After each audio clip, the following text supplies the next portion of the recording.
प्रेरणास्पद कथाएं YouTube channel पर मैं धनंजय जैन आप सभी का हार्दिक अभिवादन करता हूं। दोस्तों, एक धनाढ्य सेठ था।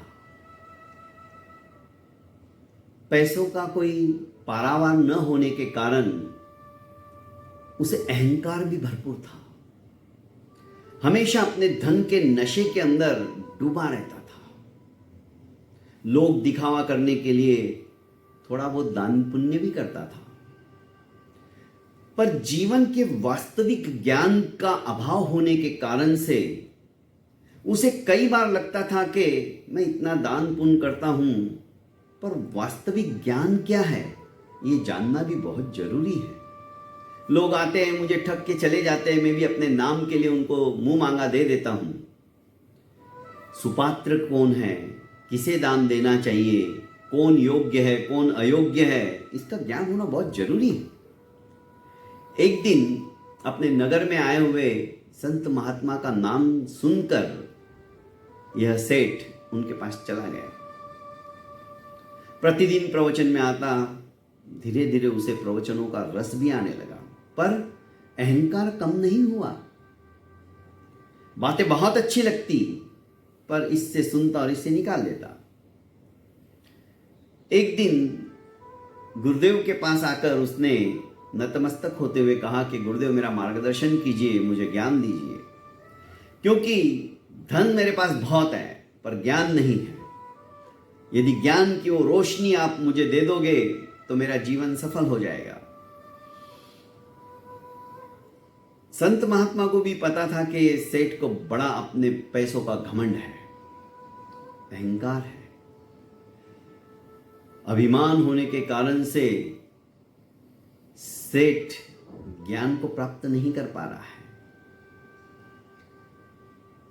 उचित समय देखकर संत महात्मा ने भी सोचा कि इसे एक दिन उपदेश के माध्यम से समझाते हुए इसका अहंकार तो मुझे चूर करना ही पड़ेगा, क्योंकि अब ये मेरी शरण में आ गया है, प्रतिदिन प्रवचन में आता है, तो मेरा भी फर्ज बनता है कि इसे ज्ञान की वो रोशनी में दूं।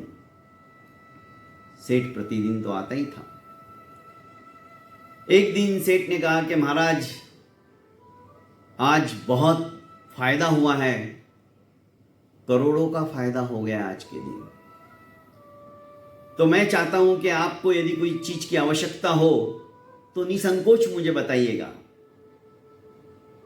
मैं आपको सहर्ष प्रदान कर दूंगा। कुछ बनाना हो, कुछ निर्माण करना हो आपके नाम से, तो भी आप मुझे बताइए। संत ने सोचा कि उपयुक्त अवसर आया है।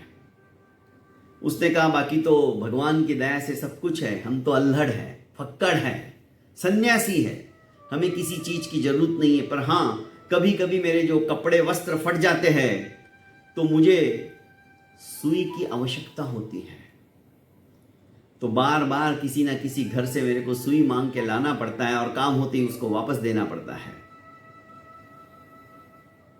एक बात तुम मेरी कर सकते हो? हाँ हाँ, क्यों नहीं, आप आदेश दीजिए। ताव में आकर सेठ बोल चुके, मेरे मरने के पश्चात, मेरे समाधि लेने के पश्चात मेरे लिए जब तुम मृत्युशैया पर पड़े हो तो ये संकल्प ले लेना कि मेरे लिए तुम एक सुई लेकर आओगे, मुझे और कोई चीज की जरूरत नहीं है। इसमें कौन सी बड़ी बात है, सुई ही तो मात्र है। सेठ ने ताव में आकर बोल तो दिया, पर सोचने लग गए, मैंने क्या कह दिया, मैं सुई कैसे क्या ले जाऊंगा। मान लो सुई मैंने परिवार वालों को बोल भी दिया कि मेरे साथ में सुई दे देना, पर मरने के पश्चात जब मुझे मेरा दाह संस्कार होगा तो क्या वो सुई मेरे साथ चलेगी? मेरे तो इस शरीर की भी राख हो जाने वाली है, फिर सुई कैसे क्या ले जा सकता हूं। बस छोटी सी ज्ञान की किरण जागृत हो गई, महात्मा के चरणों में गिर पड़ा और बोलने लगा कि महात्मन, आपने तो मेरी आंखें खोल दी, मेरा पैसों का अहंकार चूर चूर हो गया। एक छोटी सी सुई भी हम साथ में नहीं ले जा सकते तो ये सब कुछ किसके लिए कर रहे हैं? आत्मज्ञान की ज्योति प्रकट होते ही विचारों के अंदर परिवर्तन आ गया। जो नाम के लिए थोड़ा बहुत दान पुण्य करते थे, अब नाम हटा दिया, नाम की कोई जरूरत नहीं।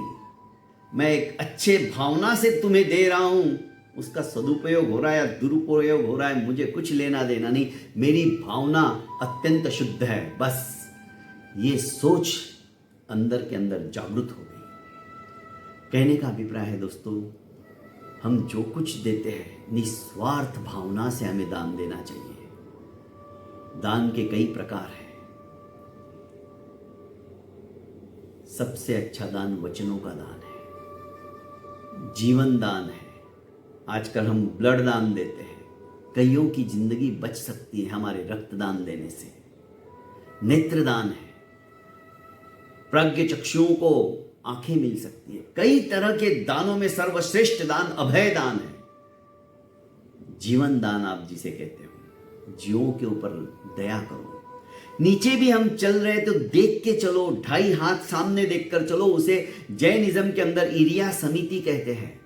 हम देख के चलेंगे तो नीचे छोटा सा जीव भी हमारे पैरों के तले आके दब के मर ना जाए, ये भावना हमारी होनी चाहिए। उसको कहते हैं जीव दया।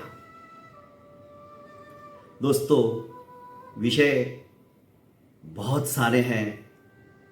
यदि हम एक एक विषय का तलस्पर्शी ज्ञान प्राप्त करने के लिए प्रतिदिन एक एक सब्जेक्ट को भी चुनकर चले तो मेरे ख्याल से बहुत जल्द हमारा ये जो कहानियों का कोश है दृष्टांत सहस्त्रम हो जाएगा।